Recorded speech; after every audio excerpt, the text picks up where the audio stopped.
గురుగారు ఓ చిన్న ధర్మ సందేహం. హ్మ్. ఏలినాటి శని అంటే ఏంటసలు? ప్రతి వ్యక్తికి జీవితంలో సుఖము, దుఃఖము 2 వస్తూ ఉంటాయి. అయితే మనకి 12 రాశులున్నాయి. ఈ 12 రాశులకు సంబంధించినటువంటి రాశి చక్రం ఉన్నది. ఈ రాశి చక్రాన్ని అనుసరించి ముఖ్యంగా 2 గ్రహాలని ఆధారంగా తీసుకొని మనం చూస్తాం. ఒకటి గురుగ్రహం, ఇంకోటి శనిగ్రహం.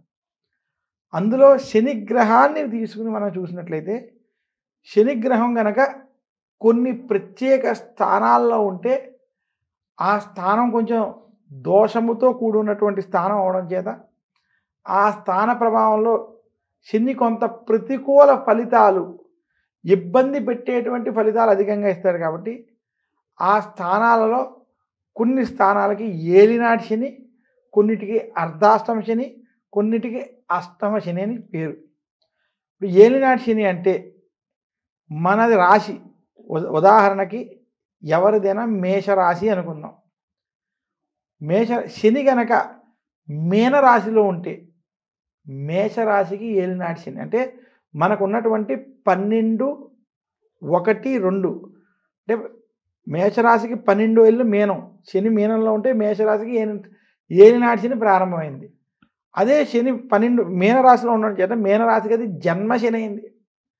కుంభరాశికి అది ఏలినాటి శని యొక్క అంత్య భాగం అయిందంటే ఒక శని ఒక్కొక్క రాశిలో 2.5 సంవత్సరాలు ఉంటాడు. ఆ 2.5 సంవత్సరాలు ఉండడం చేత ఏ రాశిలో అయితే శని ఉన్నాడో దాని ముందు రాశి, దాని తర్వాత రాశి, ఈ 3 రాశులు ఏలినాటి శనిలో ఉంటాయి. అలాగే మన రాశి నుండి 4వ రాశి, ఉదాహరణకి ఎవరికైనా వారి రాశి నుండి 4వ రాశి ఏ ధనురాశి వారు ఉన్నారు, ధనురాశికి మీనరాశి, ధనస్సు, మకరం, కుంభం, మీనం 4వ రాశి అయింది. అందువల్ల ధనురాశికి అది అర్ధ అష్టమ అంటే 8లో సగం అర్ధాష్టమ శని అయింది. అలాగే సింహరాశి ఉన్నది. ఇప్పుడు శని మీనంలో ఉన్నాడు అనుకుందాం. సింహం, కన్య, తుల, వృశ్చికం, ధనస్సు, మకరం, కుంభం, మీనం వారికి 8వ స్థానంలో శని ఉంది కాబట్టి అష్టమ శని అయింది. ఈ అష్టమ శని, అర్ధాష్టమ శని, ఏలినాటి శనిలో శని సంచారం చేయడం చేత ఆ సమయంలో కొంత ఇబ్బందికరమైనటువంటి పరిస్థితులు ఉంటాయి.